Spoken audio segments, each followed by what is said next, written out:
À 18 ans, Tommy Delage Légaré, curieux et ambitieux, s'inscrit à un cours d'entrepreneuriat à l'APCHQ.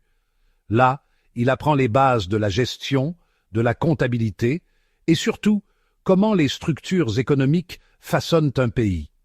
Ces leçons, combinées aux histoires familiales de secrets cachés, font naître en lui une intuition.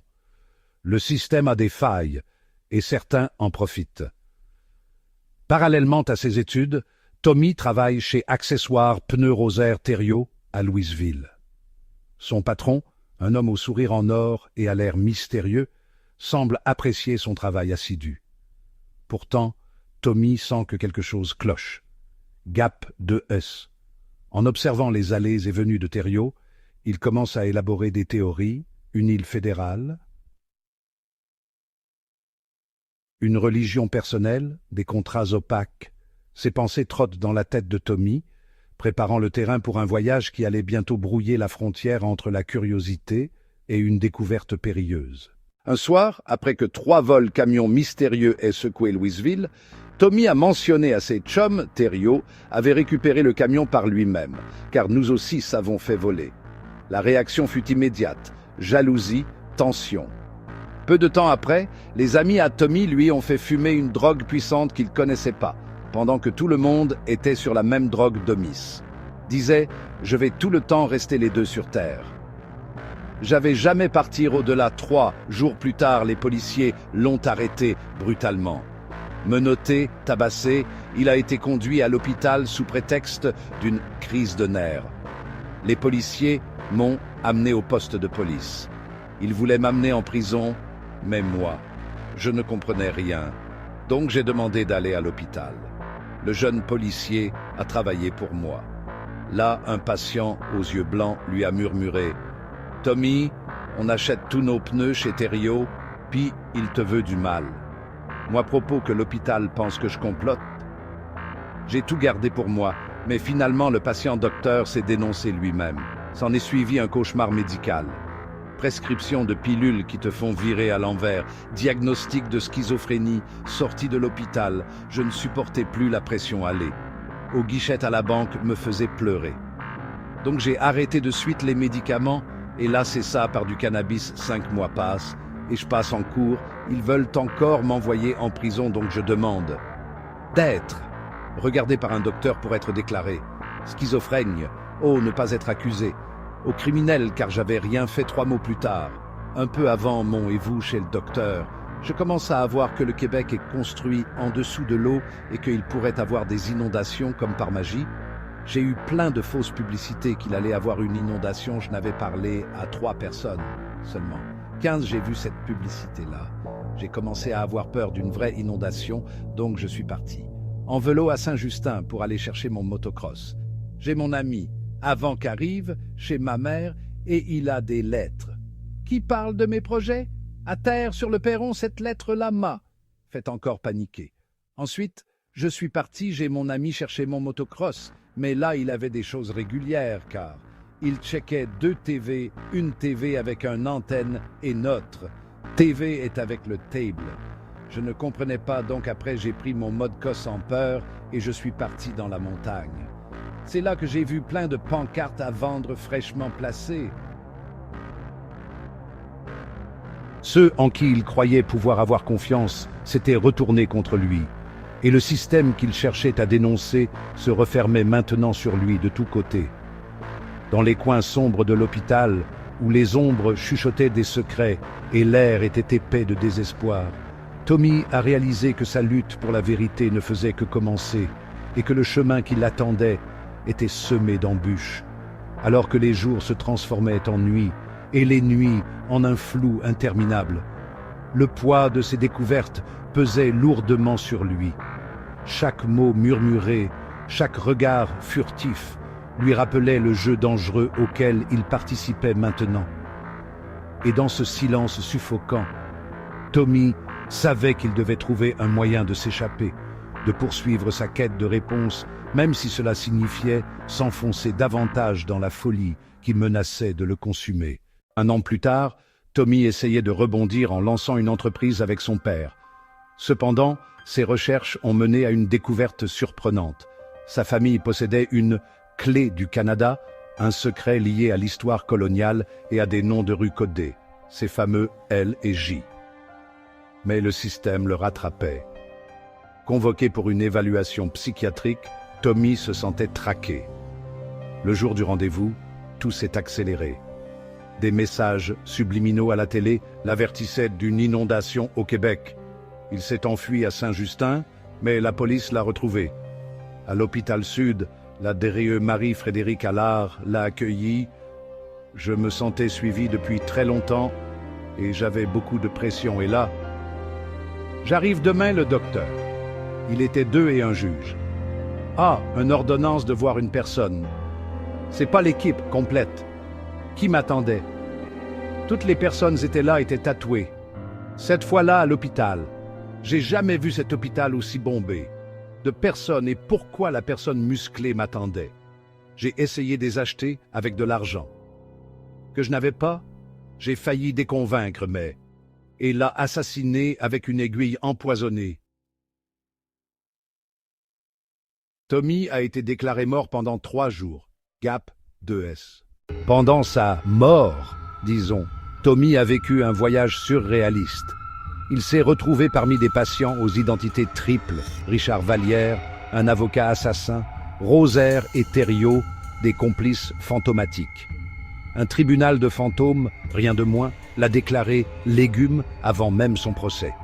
Imaginez-vous ça, dans ce royaume tordu, là, Tommy a découvert un lien choquant. Thériault et Vallière étaient liés au vol du sirop d'érable de Beauce, un crime qu'il avait déjà exposé. Pas pire, hein? Gap 2S. À son réveil, je voulais marier l'infirmière. Ensuite, j'ai demandé de parler à mon père, mais les médicaments avaient brisé ma voix. Je n'étais plus capable de parler.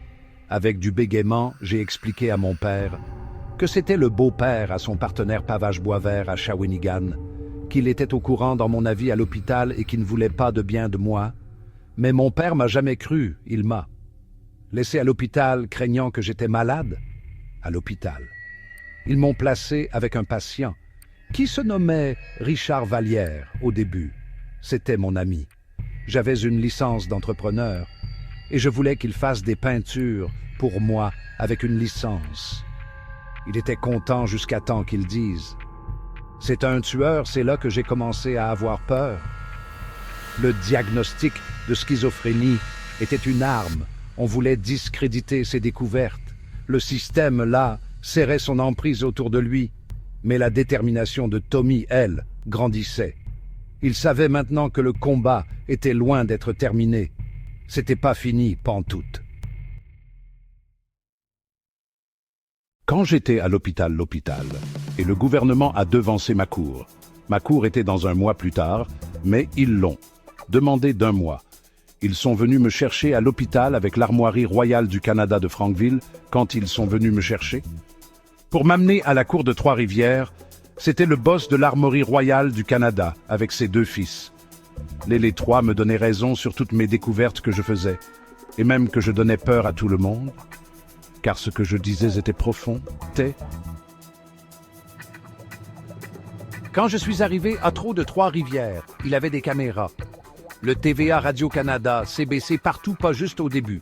Même directement où que le juge parlait, et devant le juge. J'ai été jugé 3 jours morts, et obligation de rester 3 mois à l'hôpital. Leur but? Maintenir le contrôle et éliminer toute menace à leur pouvoir. Ils étaient les architectes de la chute de Tommy, les mains invisibles qu'il avait qualifiées de fous. Leur influence était vaste, leur méthode impitoyable. Même le docteur qui m'avait soigné, Frédérique Allard, me confirmait que j'avais raison sur tout ce que je disais. Elle me disait qu'elle avait étudié longtemps pour dire « Est-ce que je disais que moi j'avais trouvé ça étudié ?» Tommy a appris que ceux en qui il avait confiance faisaient partie de cette allégeance. Amis, collègues, même des membres de sa famille avaient été compromis. C'était une trahison qui le blessait profondément, mais qui a aussi allumé en lui une flamme de détermination. Il a réalisé que son combat n'était pas seulement contre un système corrompu, mais contre tout un réseau de conspirateurs déterminés à enterrer la vérité. Les enjeux étaient plus importants qu'il ne l'avait jamais imaginé et le chemin qui s'ouvrait devant lui était semé d'embûches. Durant 5 ans, j'ai eu peur de parler de ma famille une journée. Je me suis décidé et je suis allé à Bécancour à y faire mon arbre généalogique avec une professionnelle. C'est là que j'ai découvert que j'avais raison depuis le début et que j'ai jamais halluciné comme les docteurs disaient. Armé de ses connaissances, Tommy a commencé à rassembler des alliés, ceux qui avaient été lésés par le système, ceux qui avaient tout perdu à cause de l'allégeance cachée. Des warriors Abenaki. Les lignes de bataille étaient tracées. Tommy savait que le chemin vers la justice serait périlleux, mais il était prêt à affronter tout ce qui se présenterait. La lutte pour la vérité, pour la liberté, ne faisait que commencer. Et cette fois, on ne le réduirait pas au silence. Gap de Hetz. Des soupçons murmurés. Parler était dangereux. Tommy le savait. Mais le silence était complicité et il refusait d'être complice. Il commença subtilement, semant des graines de doute dans des conversations informelles, laissant traîner des articles remettant en question le récit officiel là où les gens pouvaient les trouver. Il voyait la peur dans leurs yeux, la façon dont ils évitaient son regard. Leur silence en disait long. Ils savaient tous, mais la peur était un puissant silencieux.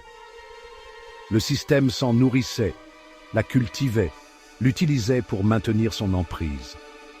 Les murmures ont commencé lentement, puis se sont transformés en un cœur de doute. Les gens ont commencé à poser des questions, à remettre en question les récits qu'ils avaient toujours acceptés comme vérité. Le système a pris note. Tommy est devenu une personne d'intérêt. Ses actions scrutées, ses paroles déformées. Il a été étiqueté comme un fauteur de troubles, un théoricien du complot. Le simple fait de questionner était considéré comme dangereux, une menace pour l'ordre établi. Le poids de leur regard pesait sur lui, lourd et suffocant. Ils voulaient le faire taire. Mais Tommy ne se laisserait pas décourager. Il ressentait une responsabilité envers ceux qui ne pouvaient pas s'exprimer, envers ceux qui souffraient en silence. Il était une épine dans leurs pieds, et il était déterminé à s'enfoncer plus profondément